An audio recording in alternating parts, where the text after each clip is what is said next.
I have a Llorona story time. The person who submitted this has been tagged down below so I can actually use her real name, Rachel. This story actually just happened back in October.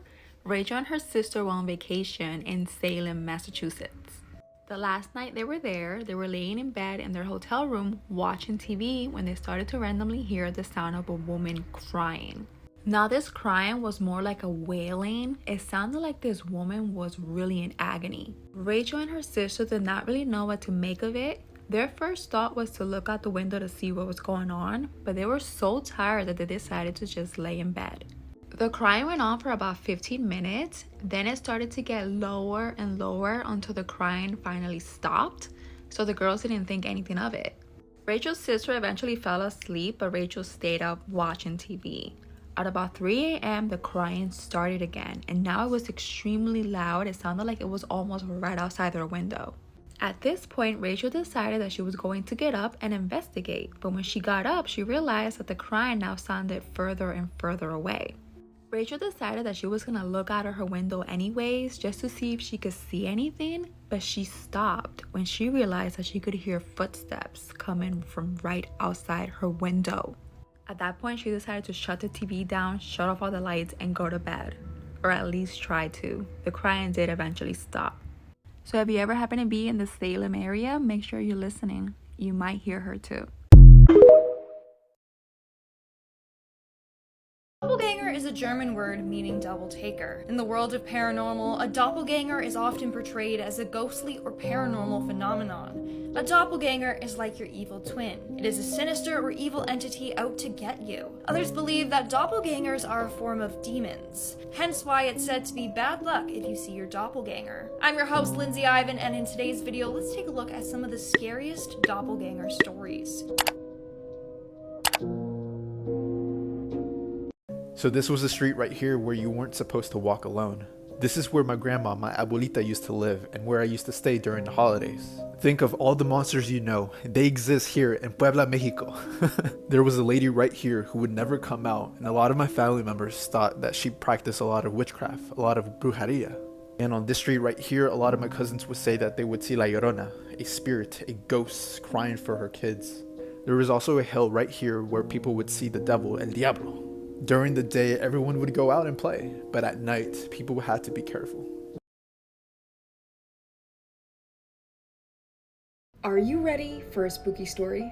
Josie and her husband were moving to Charleston and were in the midst of looking for a home to buy. She had been working with a realtor named Debbie and set to meet her at a beautiful home built in the 1800s that just hit the market. Josie pulled up to the house for the showing, looked in, and through the front window saw a figure walking around inside. She assumed it was Debbie.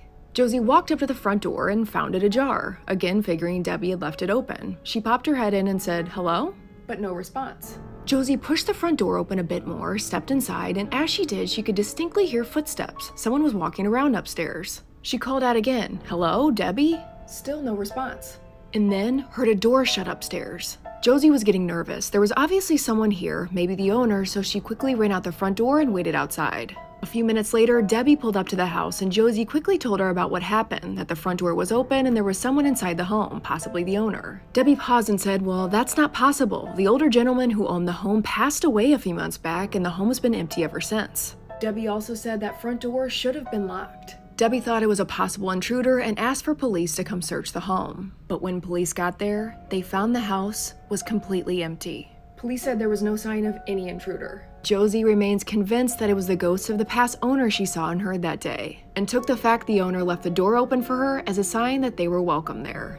And Josie and her husband ended up buying the home. Would you move into a haunted house? Scary Places Part 9. Die Duivelsburg, or Devil's Hill, is a hill located near Nijmegen in the Netherlands that is said to be haunted by the devil himself. For centuries, stories have circulated about the sinister goings on at this cursed hill. Some say that the Duivelsburg is home to a coven of witches. Women who were accused of witchcraft were convicted, hanged, and burned on this hill. The souls of these deceased women are said to still be present, and everyone who visits the area talks about feeling like they are being watched. One legend tells of a group of travelers who set out to climb the Duvelsberg on a dark and stormy night. As they reached the summit, they were met with a terrible sight, a pack of glowing eyes staring back at them from the darkness. To this day, many people still claim to see the devil on the hill, especially at night. Despite these chilling tales, many still visit the Duvelsberg, drawn by its dark and mysterious beauty. But be warned, for those who dare to tread too close to the hill's secrets may never return. This town is so haunted, it's burned to the ground 3 separate times. This is the notoriously spooky Jerome, Arizona. Known as the wickedest town in the West, Jerome, Arizona burned down 3 times in 3 years in the late 1800s. Back in the day, it was known for copper mining and also became notorious for its seediness. But over time, population dwindled and it became a ghost town. The whole town is thought to be haunted, but the Jerome Grand Hotel itself has a really creepy history. Before it was a hotel, it was a hospital where an estimated 9,000 souls spent their final hours. It opened to guests in the 90s, and visitors here report some pretty strange occurrences. Often, folks will report waking up to the sound of someone breathing in their room, only to turn on the light and no one's there. Lights flicker. Others report the sound of someone crying to the front desk, only for staff to check and find the room that the crying is coming from is completely empty. Have you revisited, and do you think you could last a night here? Each of these photos has a story behind it, like this one. There's years of memories just right on this table. Some of them have spooky stories, but some of them are just like embarrassing, like me falling off a bike. I'm trying to figure out which one should I show you first. Yo, who is that? She had no idea that she was actually talking to a ghost. This story comes to us from a viewer. She writes, "Hi Avery, I'm Sienna, and Halloween 2021 was the most unexplainable night of my life. My 2 friends and I made a plan to spend Halloween night at a local haunted house. This home was built in the 1800s and it was a big, beautiful Victorian mansion and supposedly very haunted. That night, the 3 of us and about 10 others met with a tour guide who was going to give us a ghost tour. The tour was done in the dark, which added a layer of spookiness, and we all held candles to guide us through the home. And another thing, our tour guide was dressed in a full Victorian gown. She looked like she was from that time. It was actually really cool. We set out for the tour, and 20 or so minutes in, we had just finished touring the basement cellar when we were set to head upstairs, and I had to use the restroom. "The restroom is right over there, dear. Just catch up with us after you're finished. We'll be right upstairs," the tour guide said. I went in, did my thing, and opened the door to an empty hallway. I looked up and saw another tour guide standing in a doorway down the hall. She was dressed just as the other tour guide, full green gown with her hair up and a beautiful updo. I walked towards her and smiled. "This home is really nice. I'm really enjoying the tour," I said as I passed by her. She then slowly turned, looked at me, smiled, and then went, "Shh," as she lifted her finger to her lips. As I walked back up the stairs, I looked back at the guide and she just watched me with a smirk. The tour finished about 30 minutes later, and as we were leaving, our main tour guide thanked us for coming and said she had to lock up. "I don't want to be here too late with all the ghosts," she said. "Well, hopefully the other tour guide can help you so you can get out of here," I said to her as I put on my coat. "What other tour guide?" she asked. The woman in the green gown," I said matter-of-factly. She paused for a second and then said, "Darling, there is no other tour guide here tonight. I'm the only one." The tour guide smiled and said, "You met Constance." "Who?" I asked, thoroughly confused. "Turn around," she said. And as I did, I saw her. The portrait of the woman I saw hanging right there in the hallway. "Wait a second, how?" I asked her. "Constance was the lady of the house and one of the most commonly reported spirits here. You saw a ghost tonight," she said. I had always been a believer, but seeing her that night standing right in front of me is an experience that I will never ever forget. I believe that Constance was there, watching over her house, keeping an eye on things. Wow.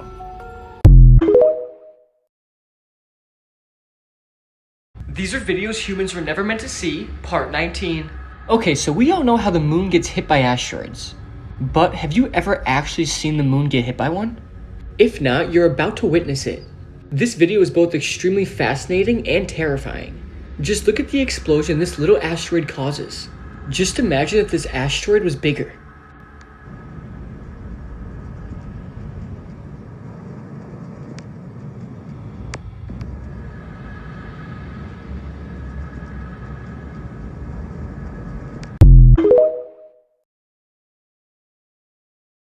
Yo, who remembers this episode on Courage the Cowardly Dog? Like the worst part, it would play at night and I wouldn't be able to go to sleep. What about the Halloween episode on Boy Meets World? At the end of the episode, it's revealed who the monster actually is. Were you like me who would collect all the Goosebumps books just because of the covers? They're pretty cool. And this is why you should always think twice before accepting a ride from a coworker. A guy named Clark just started a new job at a graphic design company a few weeks before Halloween. The company, being a bunch of creatives, were really big on Halloween and always threw a big costume party. The night of, Clark had his roommate drop him off at the party and was set to come back and pick him up later that night. The party was really fun and everyone was dressed up in masks, capes, and costumes were so elaborate he could barely tell who was underneath.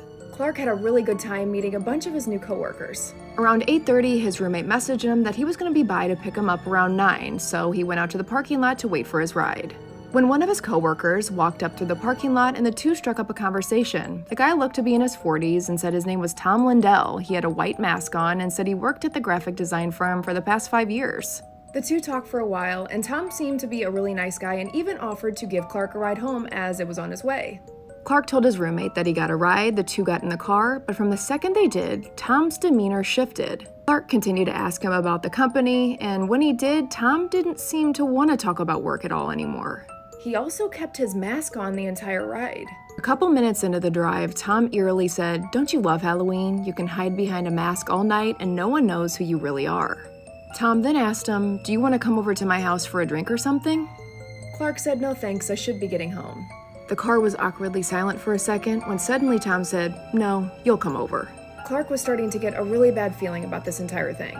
He needed to get out of there. At the next stoplight, Tom slowed the car and Clark quickly jumped out of the passenger side. "Where are you going? What's your problem?" Tom shouted as Clark jogged down the sidewalk. Clark made it back to his apartment and told his roommate about how strange his coworker was. He really wasn't looking forward to seeing him around the office, and his roommate urged him to report it to their boss. So the next morning, Clark got to work and stopped to talk with the front desk secretary, an older woman named Denise who had worked there for years. Clark said, "Hi Denise, I need to talk to someone about something that happened last night after the party with one of the employees here."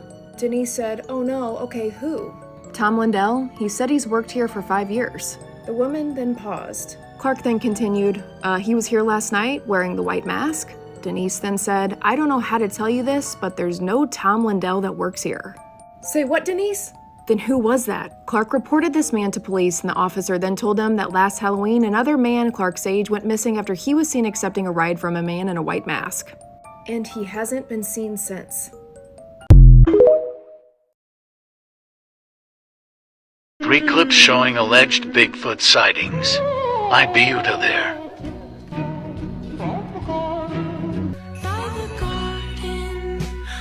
Most famous clip.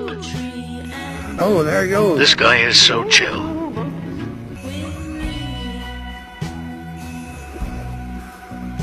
So my aunt was playing with the Ouija board, and yeah, it didn't go well. So back in the 1990s in Mexico, playing with the Ouija board was a norm for teenagers. Everyone was doing it. Like, the parents didn't really care. There was one night where things got really strange. My aunt invited my parents. At the time, my parents were just dating. My dad was really skeptical, but he was really curious. And one of the questions he asked was, "Will I marry her?" My dad tells me that the cup just moved by itself and it landed on yes. He was creeped out, but at the same time, he was kind of happy.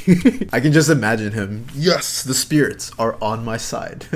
This almost sounds like a scene from the show Stranger Things. That was a funny experience that they had, but they also had very terrifying ones. Let me know if you want to hear about them. This is going to be your reaction through this creepy story. Last Halloween, Lily had just broken up with her boyfriend and decided to spend Halloween night at home with her parents. She still lives at home and just wasn't in the mood to go out and party. The three watched some scary movies and passed out candy to trick-or-treaters throughout the night. Around 10, Lily's parents were going to bed and told her they had placed the bowl of remaining candy on the front porch in case anyone else came by, and Lily was going to stay up and watch some more TV before heading to bed. Hours later, around midnight, came a knock at the door. "It's a little late for this, isn't it?" Lily said to herself as she stood up to look through the front window. On the porch was a man in a clown costume. The person looked to be an adult and was alone. Lily sat back down, figuring whoever he was would eventually leave. Another few moments passed, and then another knock. And then a voice emerged from behind the door. "There's no more candy," the voice said. It appeared the man was using a child's voice. The whole thing was creepy, and Lily once again thought that he would just leave. A few minutes passed, and it appeared that the man left. All was quiet, and Lily went back to watching TV, when suddenly, from the back door this time, another knock. And again, Lily heard that man's voice saying, "There's no more candy." Lily looked through the kitchen to see that same man in that clown costume at her back door trying to look inside. Lily ran in to wake her parents to tell them, but when her dad ran out to open the door, no one was there. Lily's parents agreed that this was very strange, but locked up for the night and everyone went to bed. A couple hours later at 2:30 a.m., Lily was awoken to a voice coming from her front yard. Her bedroom faced the street. She slowly stood up, walked over to the window where she saw that same man in the clown suit standing in her front yard. He was repeatedly yelling, "Make sure you have enough candy next year." Lily was petrified, ran back into her parents' room where they called police. But by the time they got there, he was gone. But they knew that he was there because they found this on their front lawn. Now, with Halloween only a couple days away, Lily is terrified that this man will return. So I guess the moral of this story would be, make sure you have enough candy, and make sure you have police on speed dial. Yikes. Do you have any creepy stories from Halloween? Creepypasta has some of the creepiest stories, like this one. This one's called Backrooms, a never-ending, inescapable room that leads to nowhere. And don't forget about the night giants, creatures that are taller than houses, buildings. Or how about these lost episodes? I remember watching this on YouTube at 2 a.m. and being really freaked out. There's a collection of stories from SpongeBob, Mickey Mouse, Toy Story. So the question is, what's your favorite creepypasta story? Comment below. You're stuck on a school bus in the middle of nowhere. What do? And then you see this creature on the top of the bus just staring at you. In the movie Jeepers Creepers 2, this is what happened. If you get off the bus, bam, you get snatched. Remember, there's no internet, no signal, so you can't be vlogging on this trip. You're a student on the bus. How would you survive? So these objects are appearing all over the country, so here's what we know so far. On Friday over Alaska, a second object was shot down. We still don't know what it is. On Saturday over Montana, radar anomaly detected but no object found. That same day, Saturday, a third object was shot down by Canada officials right over here. And today over Michigan, it's being reported that another object was shot down. If there's any new information, I'll keep you guys updated.